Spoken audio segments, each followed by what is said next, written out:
Hello everyone. आज हम लोग बात करेंगे एग्रेसिव पेरियोडोंटाइटिस के बारे में। तो सबसे पहले इंट्रोडक्शन। एग्रेसिव पेरियोडोंटाइटिस के बारे में जानने से पहले हम लोग को पता होना चाहिए कि पेरियोडोंटाइटिस क्या है। तो ये है pathological manifestation of the host response, यानी कि होस्ट रिस्पॉन्स है किसके अगेंस्ट में, द बैक्टीरियल चैलेंजेस जो कि इमर्ज हो रहे हैं from polymicrobial biofilm at biofilm gingival interface. तो इसके सेवरल सब फॉर्म है डिजीज का, जिसको कैरेक्टराइज किया गया है बाय देयर क्लिनिकल फिनोटाइप, यानी कि इनका रेट ऑफ डिजीज प्रोग्रेशन क्या है और अदर फीचर्स क्या है। इस बेसिस पे नहीं कि इसका एटियोलॉजी क्या है, क्योंकि अभी भी ये स्टिल पार्शली अननोन है, तो इसको अवॉइड किया गया है। तो एग्रेसिव पेरियोडोंटाइटिस क्या होता है? तो aggressive periodontitis, which features the rapid loss of periodontal attachment and tooth supporting bone in otherwise healthy patient, यानी कि पेशेंट हेल्दी होना चाहिए, उसको कोई भी सिस्टमिक डिजीज नहीं होनी चाहिए। उस टाइम में अगर rapid loss of periodontal attachment and tooth supporting bone देखा गया है, तो उसको एग्रेसिव पेरियोडोंटाइटिस कंसीडर कर सकते हैं। हिस्टोलॉजिकल बैकग्राउंड क्या है? तो 1923 में गॉटलिब ने इसे डिस्क्राइब किया था डीप सीमेंटोपैथिया।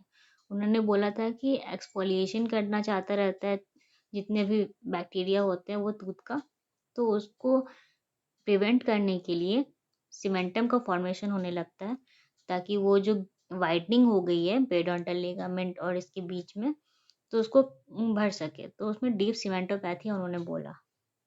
फिर 1938 में वान मैचर है, जिन्होंने डिस्क्राइब किया कि इंसाइजर और फर्स्ट मोलर इन्वॉल्वमेंट हो रहा है, और इस डिजीज का नाम लिखा पेरियोडोंटाइटिस मार्जिनालिस प्रोग्रेसिवा। फिर उसके बाद चैपोर्ट एट ऑल ने इन 1967 एंड बटलर इन 1969 ने इस डिजीज का नाम रखा जुवेनाइल पेरियोडोंटाइटिस। तो बेयर ने इसे डिफाइन किया था 1971 में कि it is a disease of the periodontium occurring in an otherwise healthy adolescent, which is characterized by a rapid loss of alveolar bone about more than one tooth of the permanent dentition. The amount of destruction manifested is not commensurate with the amount of local irritant. तो 1989 में दोबारा से world workshop in clinical पेरियोडोंटिक्स ने इसे characterise किया। ये disease का नाम दिया लोकलाइज जुवेनाइल पेरियोडोंटाइटिस, और इसका क्लासिफिकेशन दिया बहुत बड़ा सा।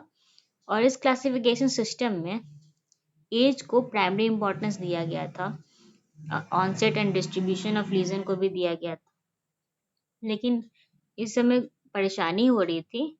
तो फिर ईयर 1999 में दोबारा से वर्ल्ड वर्कशॉप इन पेरियोडोंटिक्स ने एक नया क्लासिफिकेशन दिया, और यहाँ पे प्राइमरी इंपॉर्टेंस एज को नहीं दिया।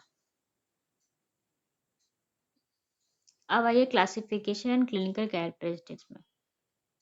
तो according to 1999 international workshop for the classification of periodontal disease and condition, इन्होंने एग्रेसिव पेरियोडोंटाइटिस को 3 प्राइमरी फीचर्स में डिवाइड किया था।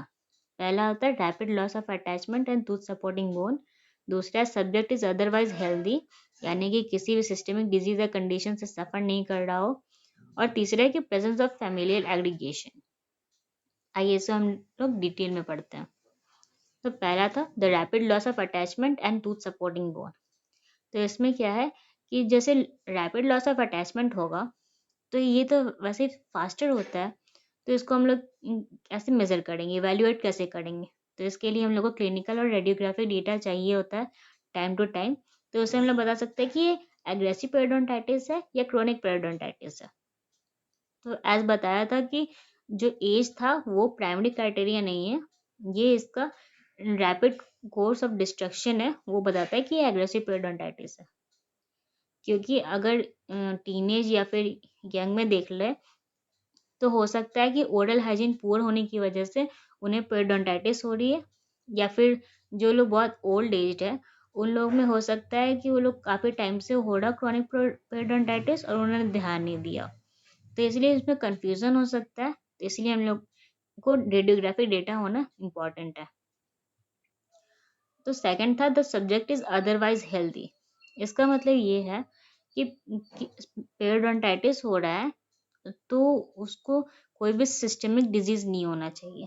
जैसे हम लोग जानते हैं जो पेशेंट डायबिटिक होता है उसमें भी जो बोन्स होते हैं वो बहुत ज़्यादा वीक हो जाते हैं और फ्रैक्चर होने का चांसेस हो जाता है, जैसे टूथ फ्रैक्चर तो होता है और पेरियोडोंटाइटिस जैसा फीचर दिखने को मिलता है। तो एग्रेसिव पेरियोडोंटाइटिस नहीं है वो।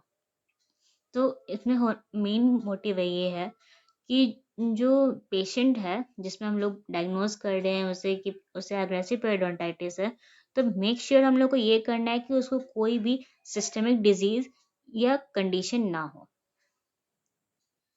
Third is the presence of familial aggregation. तो ऐसा कहा जाता है कि bad is run in the family, जिसको केरीज होता है वो ऐसी pass by pass generation by generation होता है, जैसे मालोक्लूजन का केस है।